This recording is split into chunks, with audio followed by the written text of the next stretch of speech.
So welcome everyone. It's Healthy for Life week 12. And we have an exciting topic for, at least for a dietitian such as myself. We're going to talk about cooking it ourselves. So I'm going to give you some ideas for how to better cook your own food. And I know for some of you, it's going to be a bit of a review.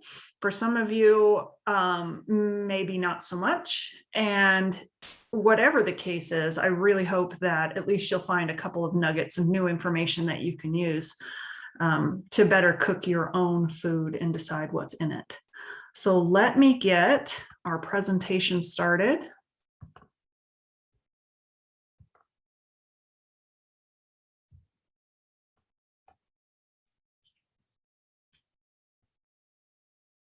So here we go.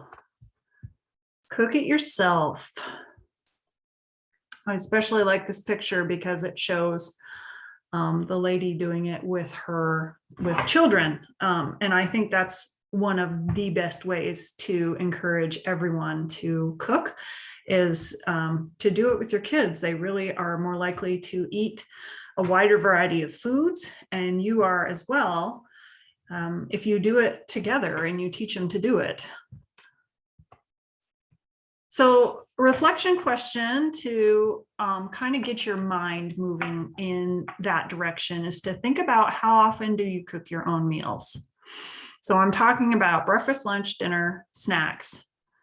How often do you cook your own meals? And by that, I mean, not just in your home, but more or less from scratch. Now there's some convenience foods that are fabulous.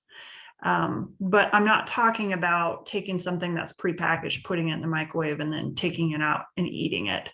I'm talking more about, you're going to get ingredients out and you're going to put together a meal for yourself. So think about that. Does anyone have any feedback on that? So I have an idea of where my audience is at here. You just type it into the chat. Every day, the majority of our food at home. I cook every day but Friday. The kitchen is broken on Friday. Yeah, mine is too. At least once a day, sometimes twice. Okay. Cook about 2%. I'm single and work 2 jobs, so I hate to cook. I hate to cook, but I try to do it every day. I get a Blue Apron box every Friday with enough meals for 3 nights. Yeah, Blue Apron is like one of those subscription food clubs, right? Where they send you a recipe in a box with all the food, so you can just take it out and do it, right? Yeah, okay. Yeah, that's a great idea to simplify the process for yourself if you can afford it. Mostly fix all my meals. Okay, that's great to know. Thank you all for sharing that with me. It really does help to determine what I talk about on these slides and what I emphasize. Cook extra amount and put extra in the fridge for if it's in the fridge, you get to eat it. Yeah, there you go. I like that. Okay, so we've got your mind going that direction. So let's just take a second to think about how your last week has gone. If you've taken your weight, of course, this is your opportunity, your built-in time in the day to track that on your chart. And then review your food and fitness log. If you haven't taken it out and taken a look at it for this week, then, like mine is on my phone. So I like to, I just pull up my Fitbit where I've been tracking things and take a look at that. So I apparently haven't unlocked my phone until just now. So I got all my texts as soon as I unlocked it. So it's always helpful kind of to just take a look back at your week as a whole, just kind of scan through it and, make any notes about how you did, if there were special events, things that were successful for you, things that were not. If you were able to fill it out each day and how that's going. I know that's a heavy lift at this point, right? For some of us to continue with that food and fitness log, Or maybe some of you, it seems like it's like one way or the other with people I talk to. Either they've really found the food and fitness log to be super helpful and they're really still doing it and engaged with it. Or we have the people on the other end of the spectrum where it's like, oh, I can hardly get myself to write down my food anymore. So wherever you're at, make a note of that, just so you have an idea. It's much easier being home after being on the road for most of a week and a half. Yeah, it's much easier, and in many ways, isn't it?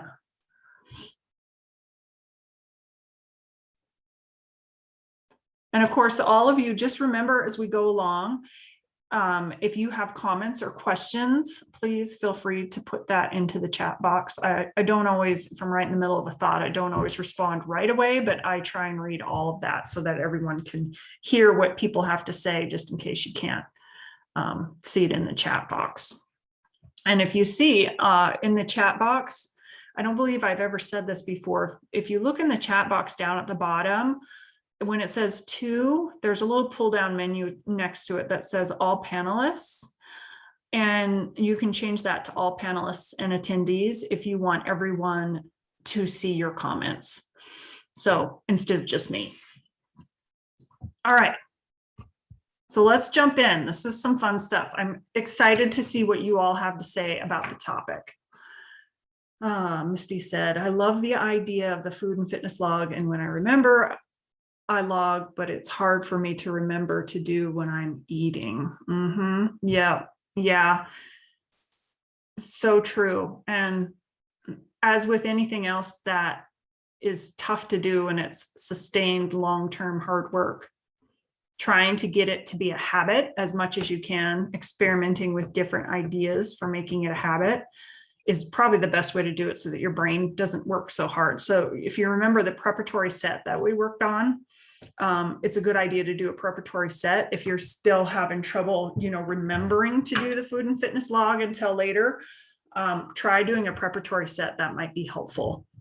But there's all the other tools and tricks you can use. And yeah, I get it.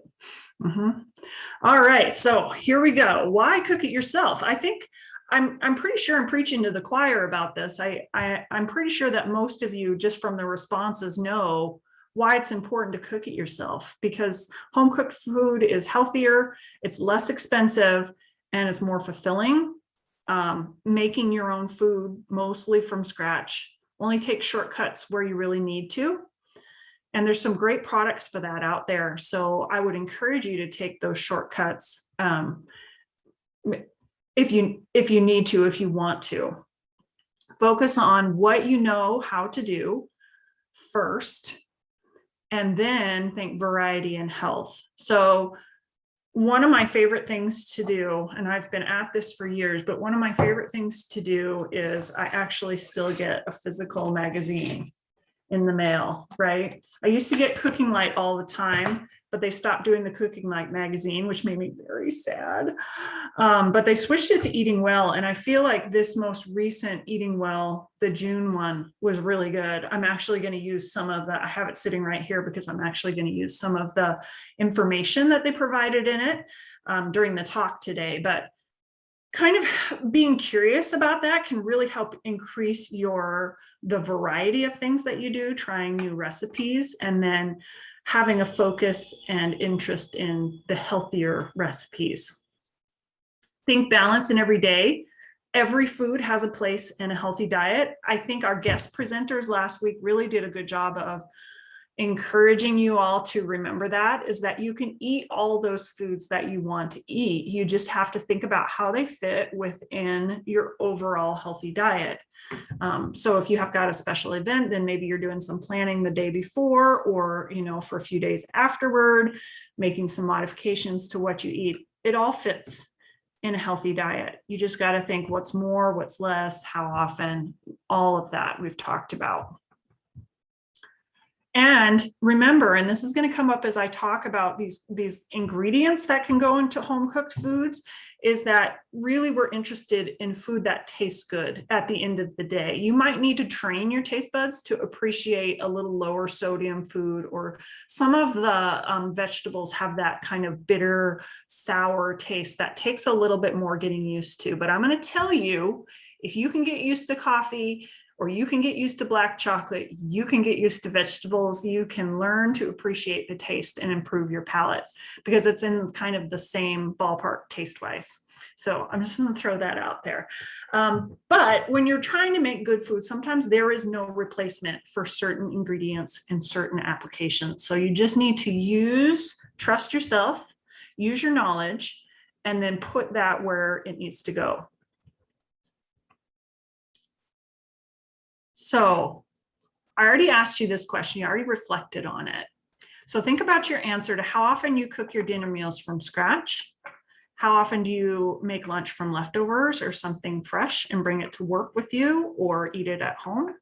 How often do you make a real breakfast? Oh, now that's one where it's like, ooh, for me, a real breakfast, much to my husband's chagrin, is not something that happens very often in our house. I have a tendency to like to have a latte or a bowl of cereal, and that's it, because my body doesn't really get super hungry in the morning.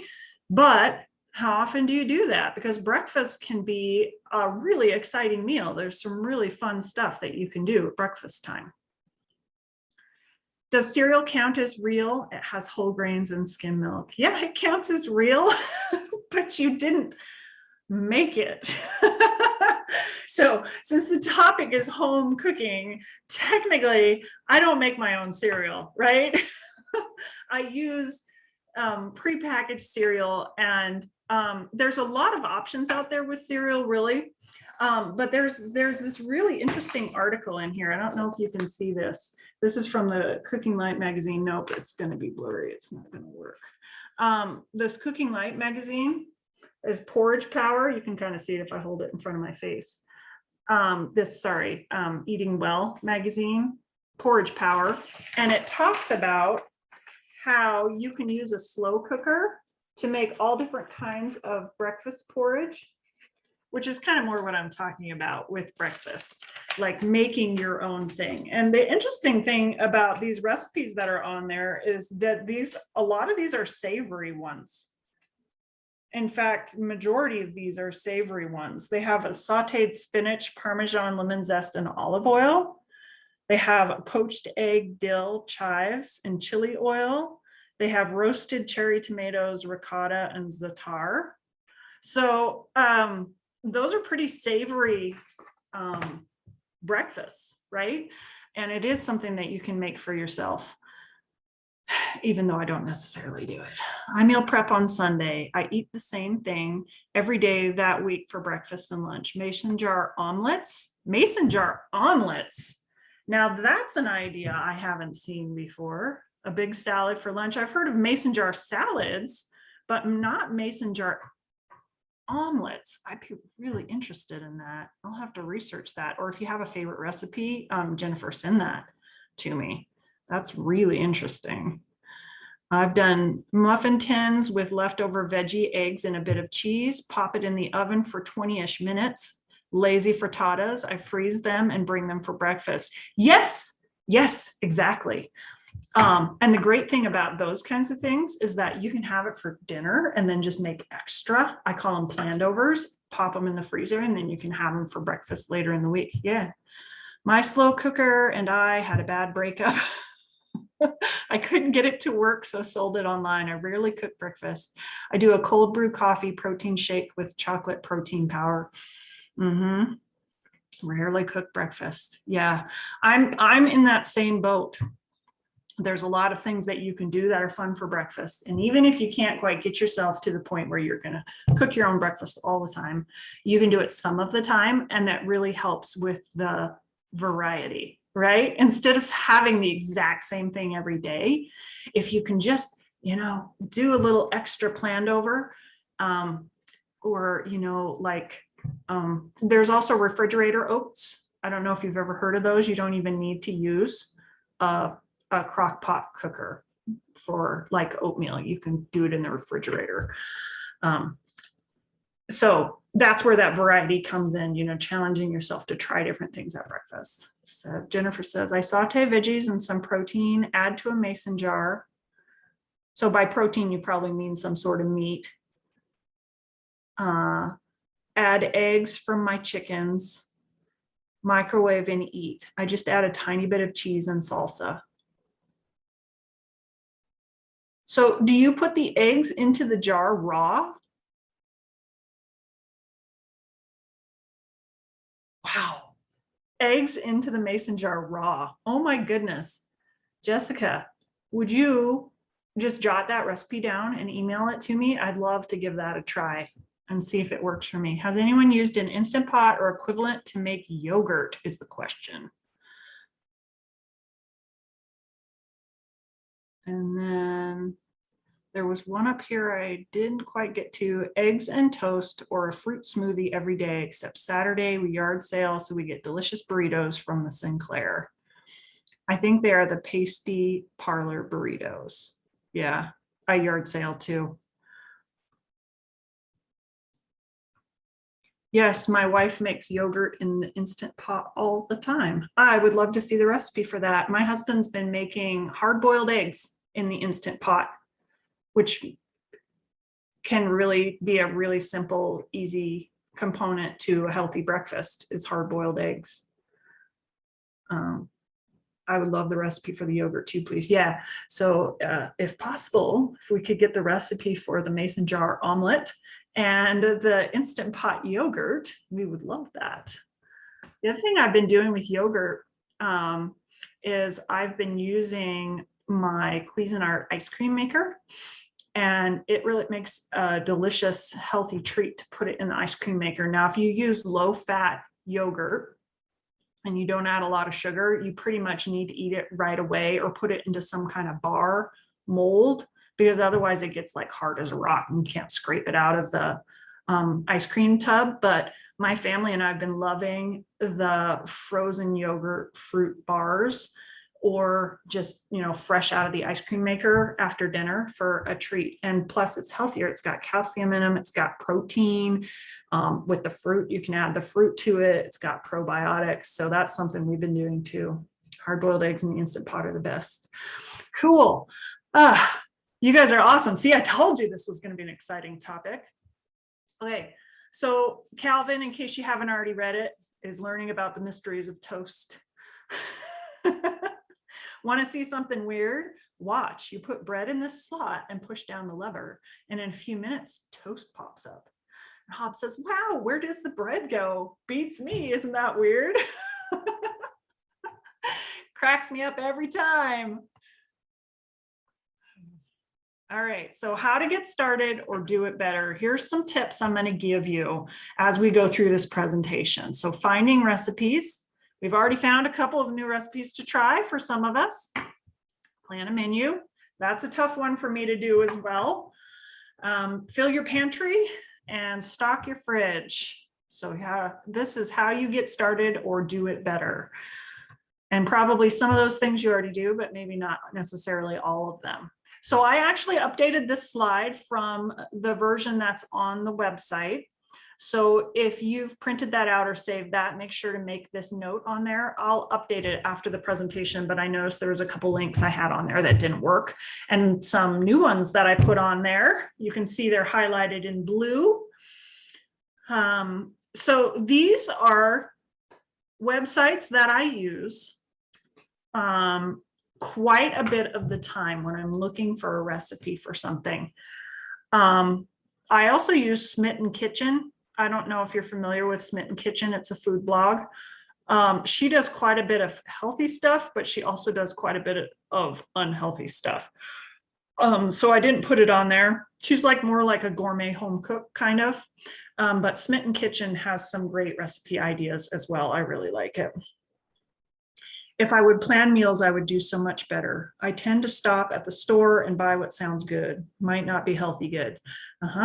Yep, exactly. Yeah. And when you plan a meal, then that leads to helping to have a grocery store list, right? Like I'll even do that when I have recipes. When I go to one of these websites and I find a new recipe that I want to try. I have one in here that I want to show you a little bit later that I want to give a try. But the recipes sometimes can be a way that I use to generate my grocery list and my menu plan for the week. So when I look at this magazine, like this is a recipe I wanted to try, this seared barramundi with an olive herb sauce. I know, food porn, right? But I don't necessarily have all of the ingredients for this recipe, so I'll put it on my food list if I don't have something, and then I know one of the days this week that's something that I'm going to try. So that's a great way to generate your menu as well, as to try with the recipes. I also have, let me show you guys this.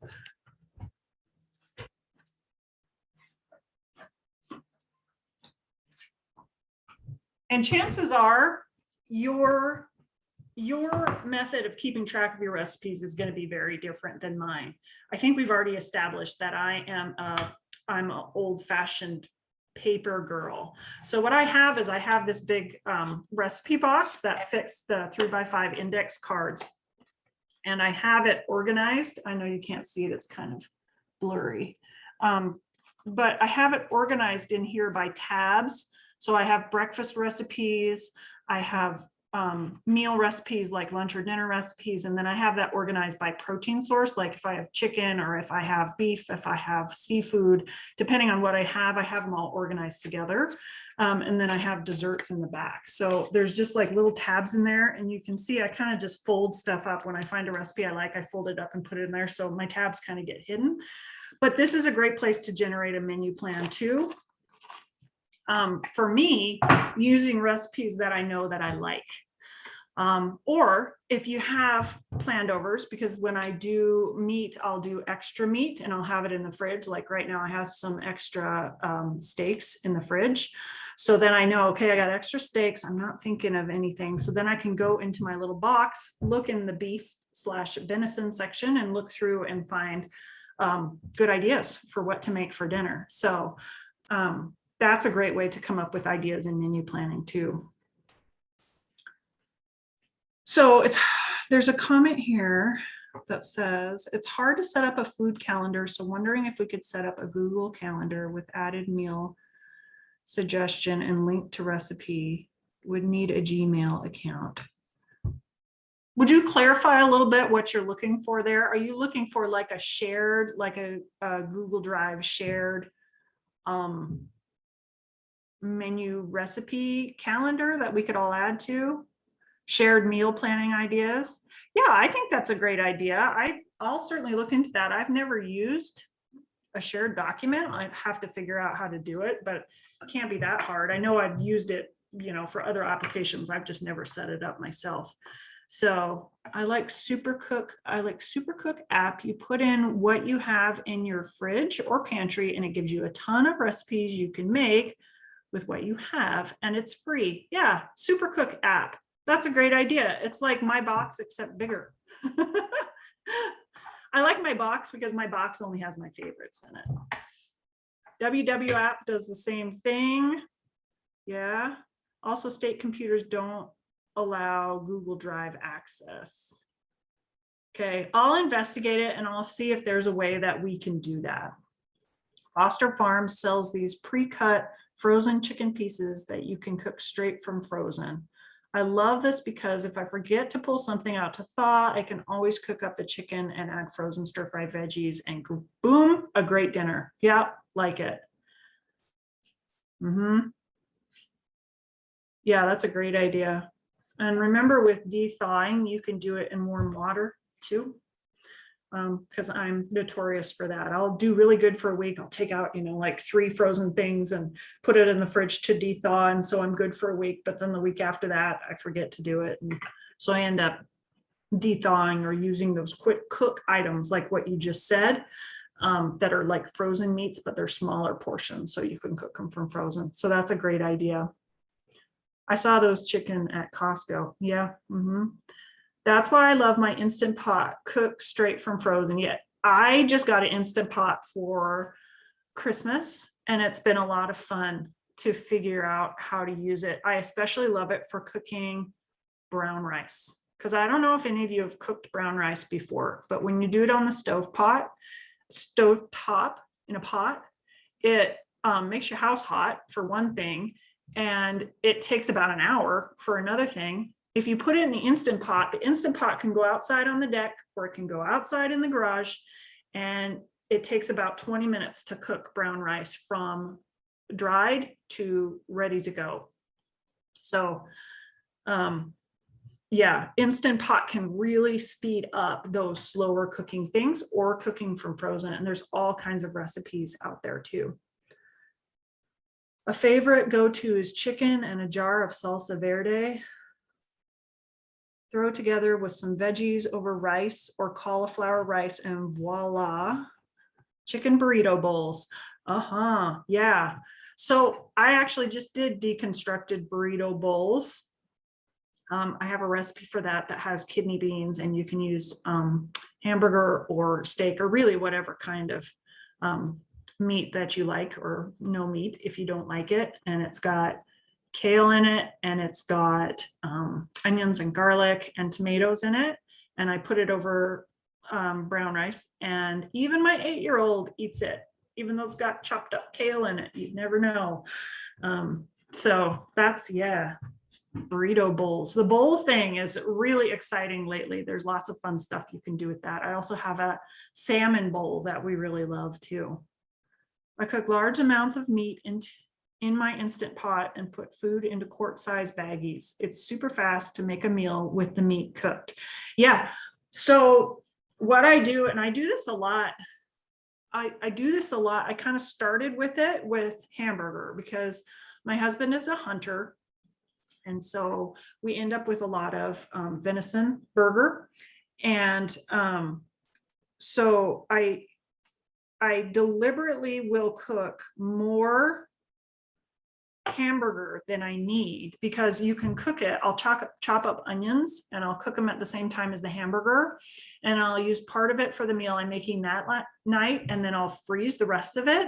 And then you can just take that frozen hamburger and cook it from frozen. So like if it goes in chili, it goes in pasta, it goes in tacos, it goes on nachos, it goes on stroganoff, anything that I'm using hamburger for. Deconstructed burrito bowls, and you just take the already cooked frozen hamburger and you pour it into whatever you're cooking until it dethaws, and it's ready to go. And you can do that with other kinds of chicken too. Like if you cook like a pork loin or something in the slow cooker, you can pull it apart and season it, put it in the freezer, and then when you're ready, you just take it out and add it, just defrost it in the pan or whatever. I do taco meat like that, cook and season it and split into 2-person meals and toss it in the freezer. Yes, exactly. I call them planned overs. Walmart and Costco have a lot of organic choices. Chances are, if it's organic, with some exceptions, say prepackaged food or snacks, it's real food, tasty and good for you. Yeah. You just gotta read the ingredients like you do with anything else, because organic foods, a lot of times they do try to make it healthier because that's kind of their target audience. And some of those products, like you say, are really good, and it's convenient and healthy and low calorie. You just got to make sure and read your labels. Look at all these ideas. I love it. Okay, so planning a menu. We've had some ideas throwing out already. Start with easy recipes you know how to make. Create your shopping list. Set aside time for shopping. Most of you already have that worked into your schedule. There's a website here that's actually pretty fun. Supermarketguru.com. It talks about all kinds of different subjects, really, from fruit that's in season to foods that are on sale, all of that kind of stuff.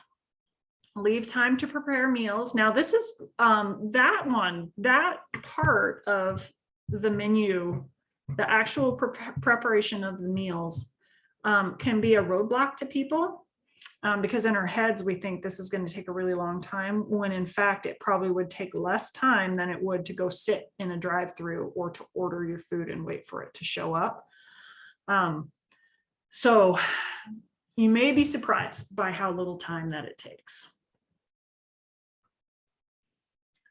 So fill your pantry. This is something that I have never had an issue with, because I'm that lady that when you're down to the last package of something, excuse me, when you're down to the last package of something, you write it on the list, which I have right on the side of the refrigerator. And then before I go, I take a picture of the list, and that's what I use as a shopping list. Unless there's something specific, like if I'm trying a new recipe, like I showed you, I don't have barramundi in my freezer. So that would be something that would be added to the list as well. But that's how I generate my shopping list, because I have certain stock items that I keep in my pantry, that I keep in my fridge, that can help me make pretty much any recipe I'm going to pull up. So here are some items that I specifically have in my pantry that I feel like are pretty ubiquitous in the United States for all of us. So things for you to think about: olive oil, canola oil. I would add avocado oil to that. I actually use avocado oil now more than I use canola oil. Garlic and onions, spices, garlic powder, onion powder, basil, parsley, oregano, thyme, paprika, pepper, cumin, pepper, salt. I would add chili powder to that. I use chili powder quite a bit. Whole grains, whole grain flour, brown rice, quinoa, dried pasta. Dried beans, actually super cheap, and you can cook them in the Instant Pot, which makes you feel like a hero. I had never cooked dried beans before because there's the pre-soaking and you got to be there, and it just never worked. But you can do it in the Instant Pot from dried to ready to go in like next to no time at all, and it's really inexpensive. So dried beans I would add to that list. And then vinegars, white balsamic rice vinegar, a lot of those things, vinegars are used in a lot of recipes to brighten them up and emphasize the flavor and give that little dash of acidity that's needed to really bring out the flavors. Pecans and walnuts in the freezer. Yes, nuts are a great thing to keep around the house. I have walnuts in the freezer, and I have pine nuts in the freezer, and I have pecans in the cupboard and peanuts in the cupboard as well. So if you're not allergic to nuts, those are a great thing to keep in your pantry too. Mediterranean diet, all the recipes seem to take 1.5 to 2 hours to cook. Well, gosh, I guess it depends on what you're cooking, huh? Sounds like a complicated recipe for me. We'll have to look for some quicker Mediterranean diet recipes for you, because I know they don't all take that long. Okay, so we fill our pantry. So we're going to stock our fridge now, because there's the perishable things, right, that you keep in the fridge. So maybe a little less quantity of those, but you continually will buy it and keep it in there. So milk, a milk substitute, yogurt, unless you're making it yourself in the Instant Pot, in which case you'll probably keep it in the fridge after you've made it.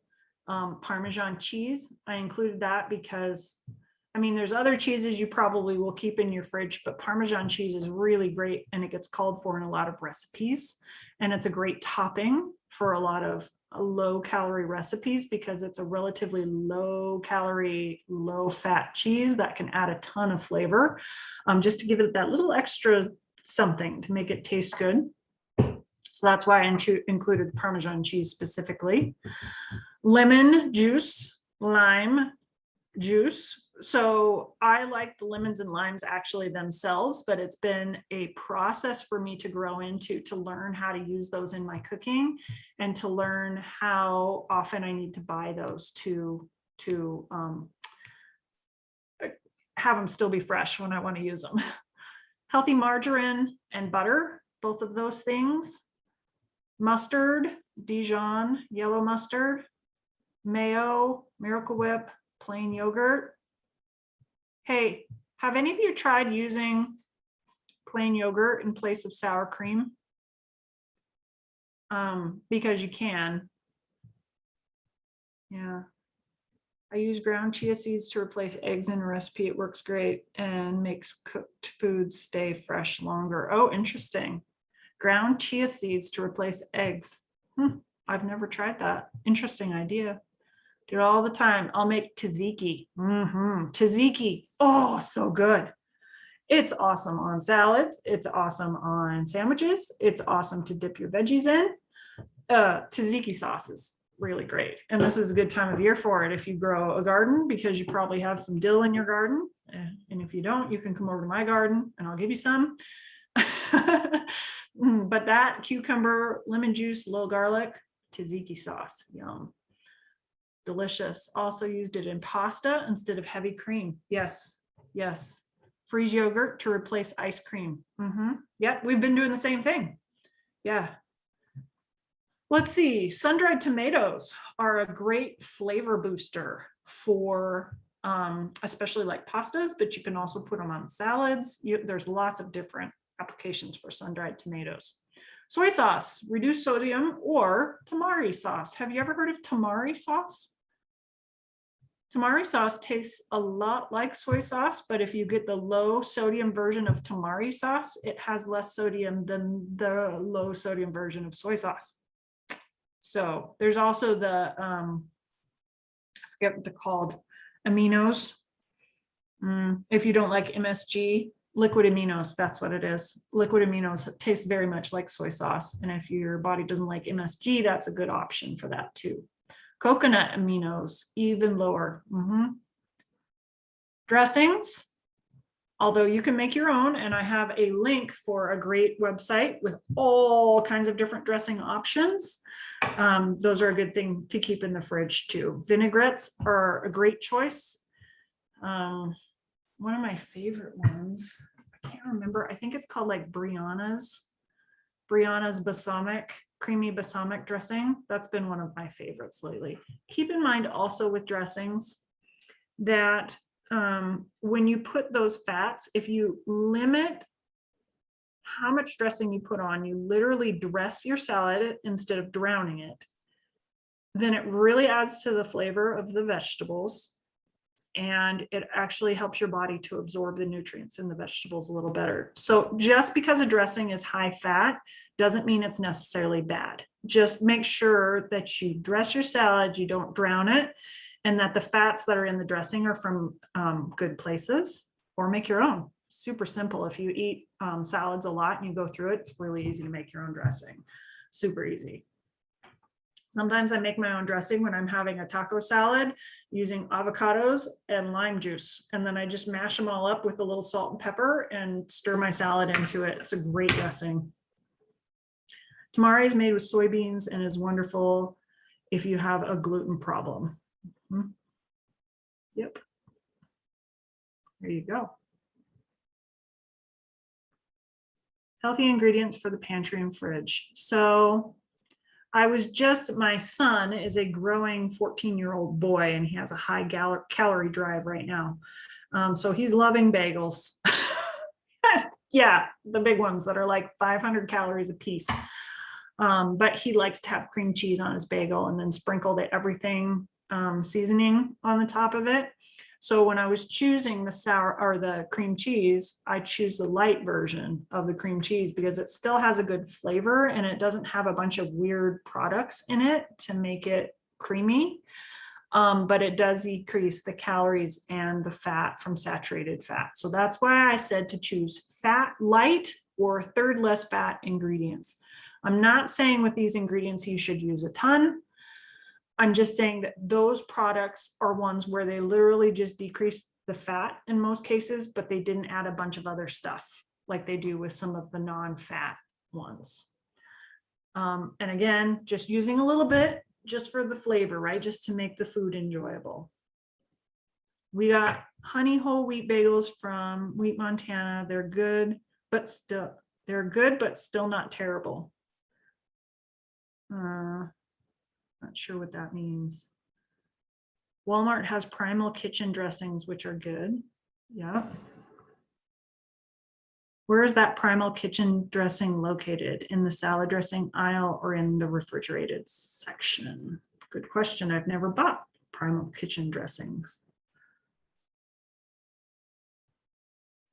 I'll tell you when there's an answer in there. All right. So when you're choosing oils, it's with the salad dressings, Bill says. So when you're choosing oils, because when you cook for yourself, you're going to use oil. again, just using a little bit, right? Adding the flavor, doing what needs to do to crisp up the vegetables and all of that. So if you're doing a low temperature application, use olive oil, or hemp seed oil is another good. There's options. Hemp seed oil is actually a product that's produced in Montana that you can get a lot from farmers markets and stuff. And it has a similar nutrition profile to olive oil, and it adds variety to your diet. So those are good low temperature applications, like doing it after you cook it. If you're going to fry something on a pan, and by fry, I don't mean deep fat fry. I mean, you put a little oil onto a pan and then you cook your food on top of it.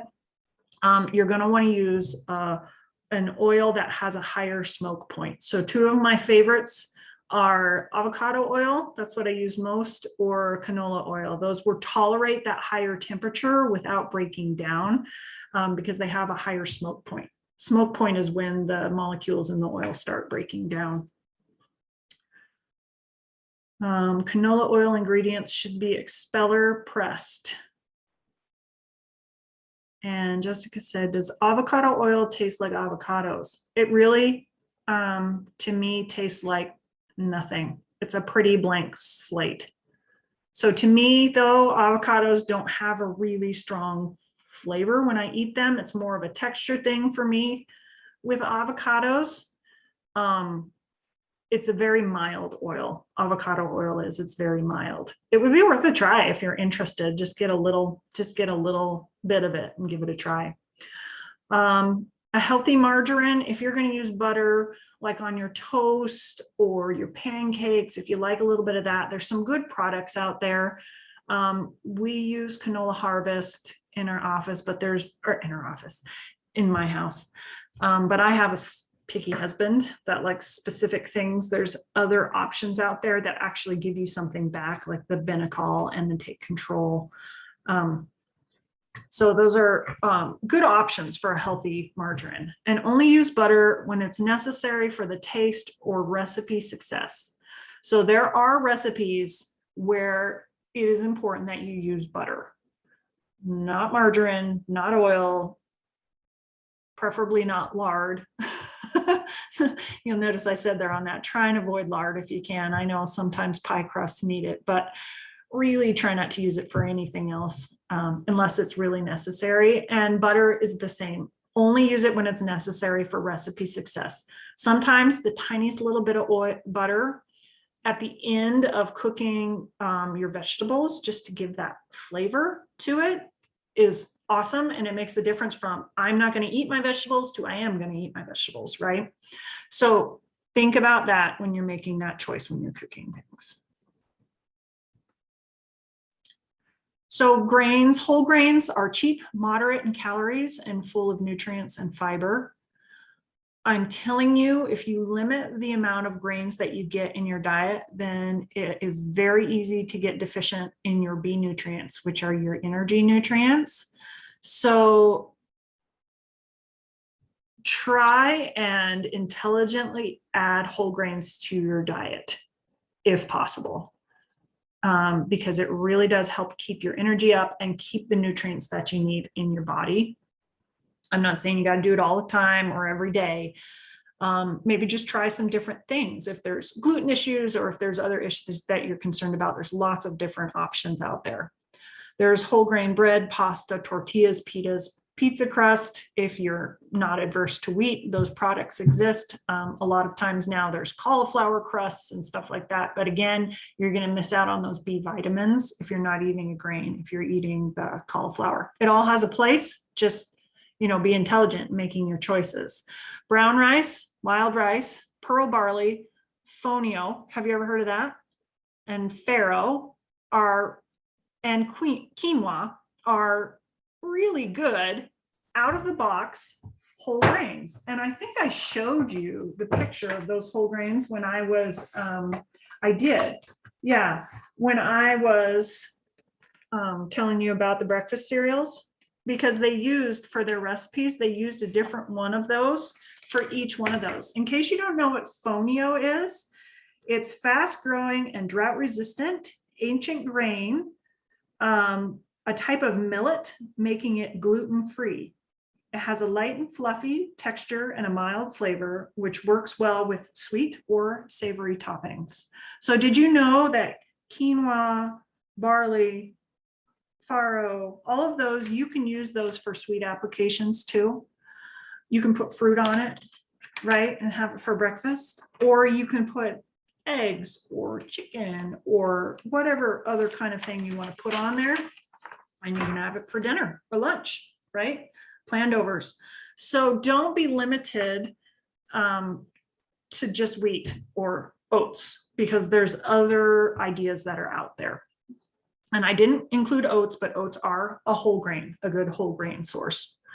Cooking tips: start cooking grains first and make extra plandovers. So when we talked about the Instant Pot too, that's a great resource for people.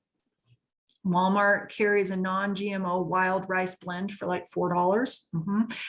Also, if any of you have access to any place that has bulk foods, like a real food store, like a Winco, any of those places, you can go in there and get, if you want to try some of these grains, but you're not sure, go into those places that have your bulk foods and get just a little bit, right? Get just a little bit and give it a try and see if it's good. Plus, if you eat it all the time, the bulk food section is a great way to decrease packaging and to spend less money on those kind of foods. If I'm making brown rice to go with like my deconstructed burrito bowls that we had last night, I will start cooking it first. I'll put it in the Instant Pot first before I do anything else. And then by the time I've cooked my meat and added in the veggies and done all that, then usually the rice is close to being done. Because it usually, I mean, honestly, when I'm cooking, it usually takes me around 30 to 40 minutes to make my meal, just depending on what I cooked, what I cook. This also says some of the grain substitutes like cauliflower products have a lot of other garbage in them. Healthier to make some of them yourself. Yeah, it's true. Don't forget to read the labels. That is true. You can mix whole grains into soup, stir fry, salads, and much more. So keep that in mind. It's not limited to just a breakfast like bowl application. You can do lots of different things.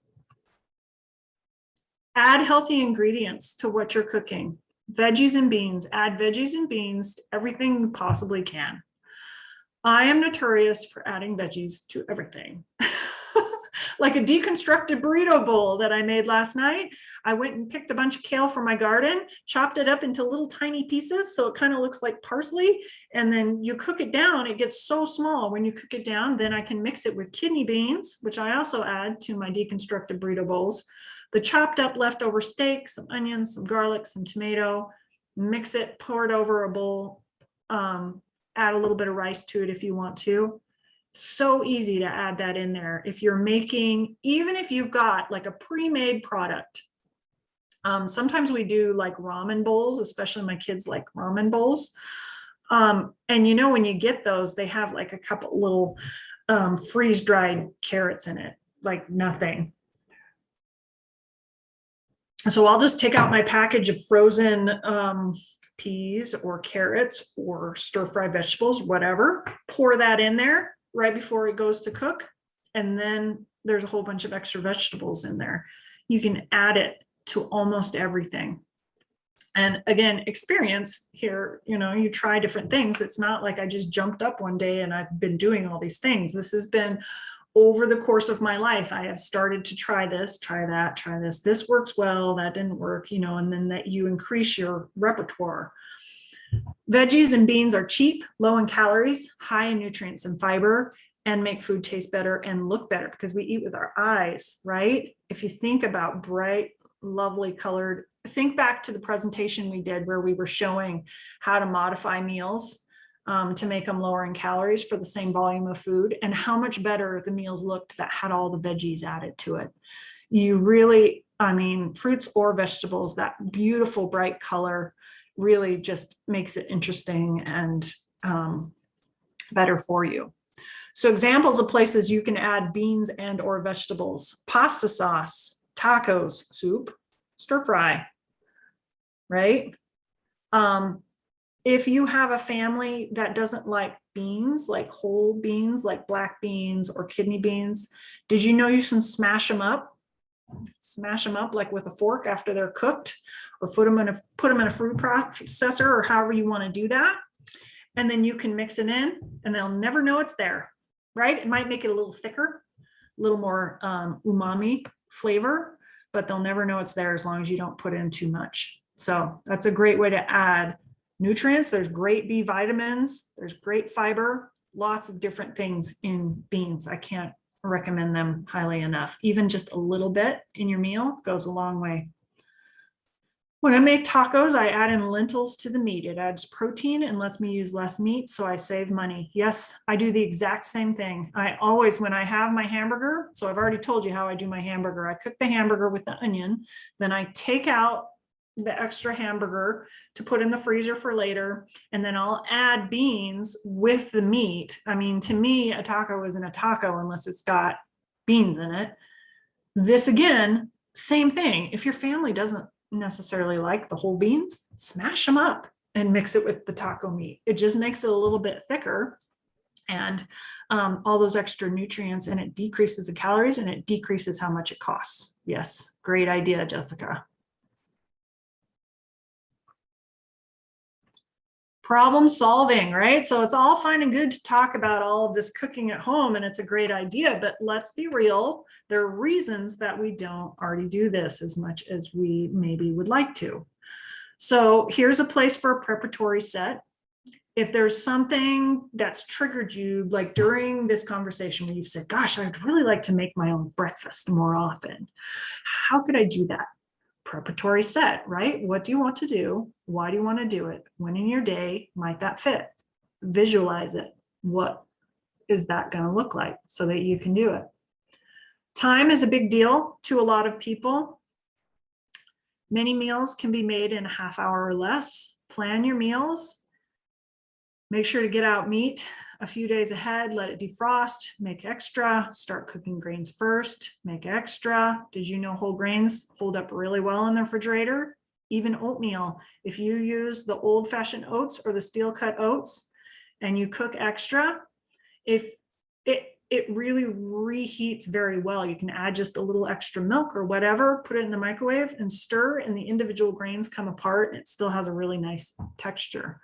Rice is the same way. Quinoa is the same way. It really keeps well in the fridge and reheats well. I have a kid who claims to hate veggies, but I sneak in all kinds of veggies, especially chopped cabbage and onions, using my Cuisinart to chop up veggies. Works amazingly for family members who say they don't like veggies. So true. It is so true. Yes. Expense. Cooking healthfully for yourself is far less expensive than going out. It tastes better and it's better for you. Stock up if you have the space when items are on sale. Now, remember, if you think back to the items that we talked about stocking up in your pantry or in your fridge, typically those are not items that we have that are landmines, right? Vegetables, dried beans, spices, all of those things make fabulous meals, but they are not landmines. You're not going to go in there and guzzle the paprika, right? It's so when I say stock up on things, I mean stuff like that is safe for you to do, and that's shelf stable, or that you know that you're going to use. Yeah. Skill, follow the recipe. Really, that's all it takes to learn how to cook. And I know, we all know that cook that never uses a recipe and their stuff comes out fantastic every time. I am here to tell you that they used the recipe for years to get to that point. They read it, they followed the instructions, and they learned each time that they repeated that recipe. This is how I can tweak this so that it's better, suits my taste better, whatever. And now they don't even need to use the recipe to make those things because they've done that. But if you are unsure, follow the recipe. 1, 2, 3. Okay, to follow the recipe, the number one thing you should do is read the whole thing, right? Don't start cooking until you've read the whole thing. Read the whole recipe. That's the number one thing with the recipe. Read through the whole thing. Make sure you have all the ingredients that you need. then start cooking, then follow the recipe. Practice, practice, practice. Read about cooking, right? Magazine, apps, internet, so many resources for that right now. And storage, clear out the junk drawer for spices, get rid of the snack cupboard if storage is an issue for you, fill it with staples, find an unused space in a bedroom or a hall closet. If you've got limited space, you don't really have a pantry, how do I stock up and keep these things in my house, right? So think outside the box. You find an unused space in a bedroom or a hall closet. It is totally okay to use that for a pantry. It's fine. It's not as convenient as having you in the kitchen, but you know, absolutely put your stuff in there so that you can have it handy when you want to make a recipe. We added the spice racks to the inside of our pantry door. Yeah, the inside of cupboard doors or closet doors are a great place where you have about this much space between the backside of the closet door and where like the shelves start and stuff. And that's a great place to add extra storage. That's a great idea, Jessica. So this is an example of some problems that can come up with cooking at home and some ways that you can get around those problems. Shortcuts. Talked about it. I promised you I would tell you some shortcuts that are totally okay to do. Don't forget to look at the labels as we've discussed. Pasta sauce, pre-made pasta. Now, all of these things you can make yourself from scratch. You know this, right? But these are things that can be very time consuming. And if they limit whether or not you're going to make a homemade meal, it's okay to buy the stuff that's already done. Cooked and canned frozen beans, fruit, or vegetables. Bread, tortillas, again, you can make it from scratch. You can, but it's perfectly fine to buy it. Just remember to read the labels. Granola bars, roasted chicken. Great way if you have not defrosted any meat and you need some meat to go into whatever your recipe is, that roasted chicken at the grocery store on the way home, you can take that right off the chicken and put it right in it to whatever it is that you want to make. My family calls me a dump cook. I make dinner out of leftovers all the time. I grew up feeding 15 people, 11 family members, 2 hired hands, 3 neighbor kids every night. Once you get confident, the taste just comes to you. So the idea is not to get stuck on a limited recipe list. I suggest, if it is a do-over, to write down what you put in the dish. And by do-over, you mean a keeper. That's what we call it in our family. We call it a keeper. So I'll try new recipes on my family, and when we eat it and they say, oh yeah, that's really good, I'll ask them, is this a keeper? And if they say yes, and it just came out of your head, like it comes out of your head, make sure to write it down. Or if it was a recipe that you pulled off the internet or something like that, make sure to bookmark it or print it and put it in your little recipe box or however you keep track of it so that you can do it over, right? Yeah. So try not to get stuck on a limited recipe list, right? Yes, I like it. Try to make your own seasoning mixes.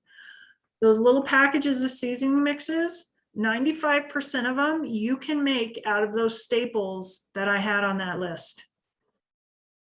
Whether it's taco seasoning or gravy mix or any of that, you can make it yourself within just a couple of seconds.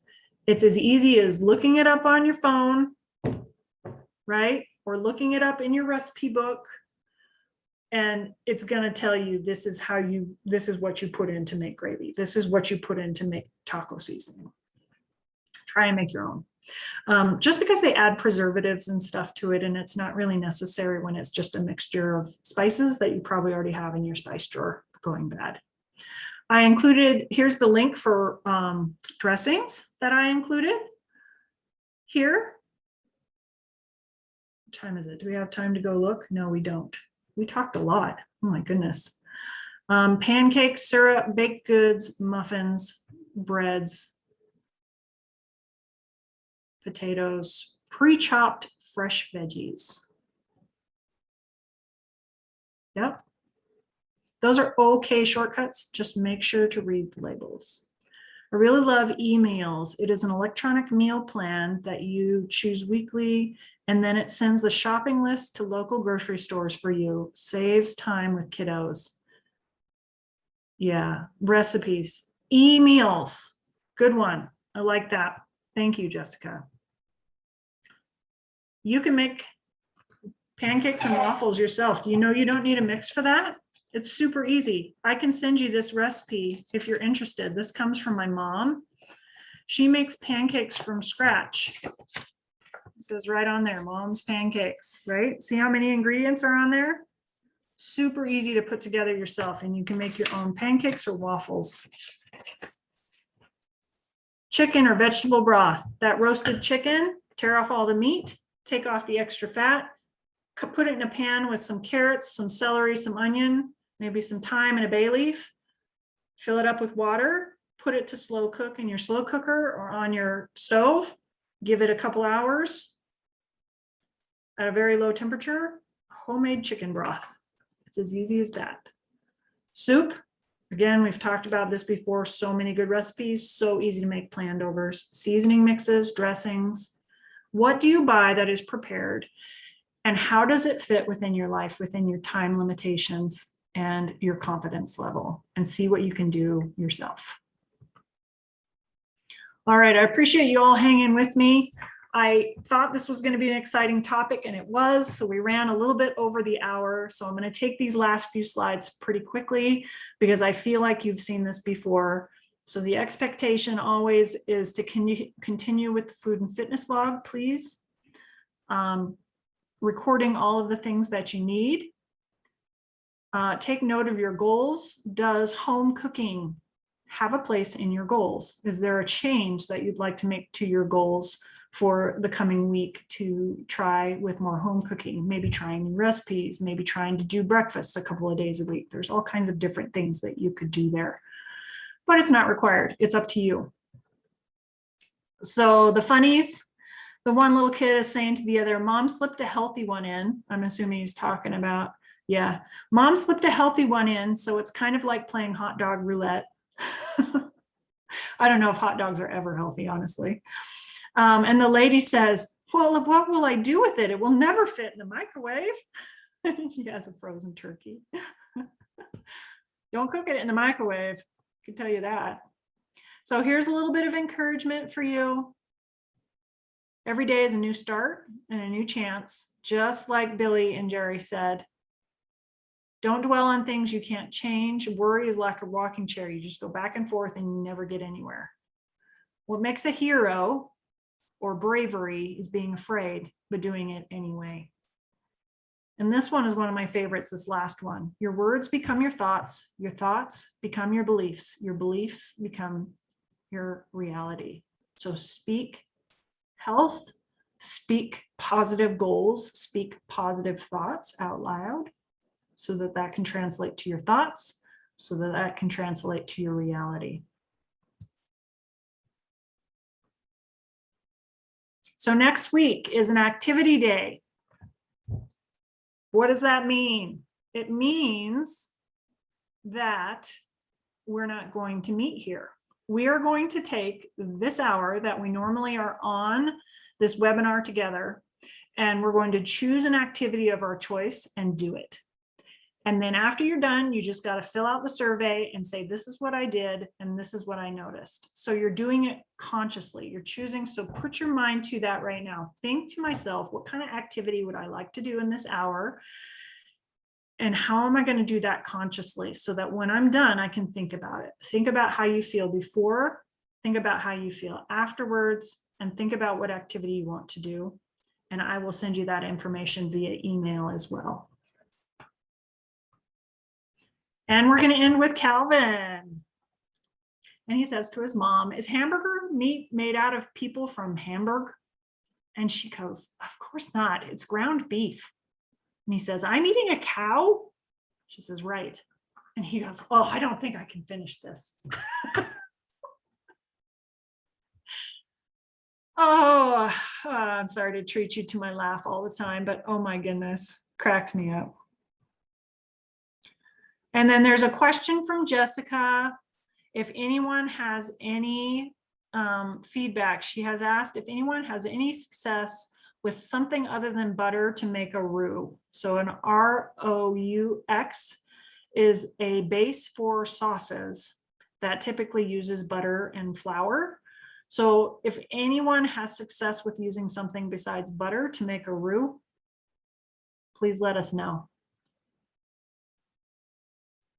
All right, those are the only comments I see in there.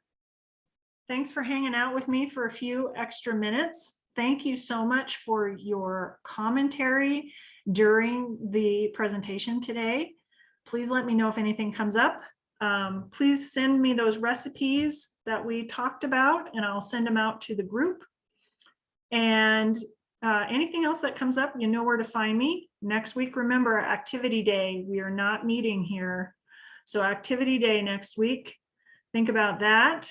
And then we'll see you the week after that. Okay, bye everyone.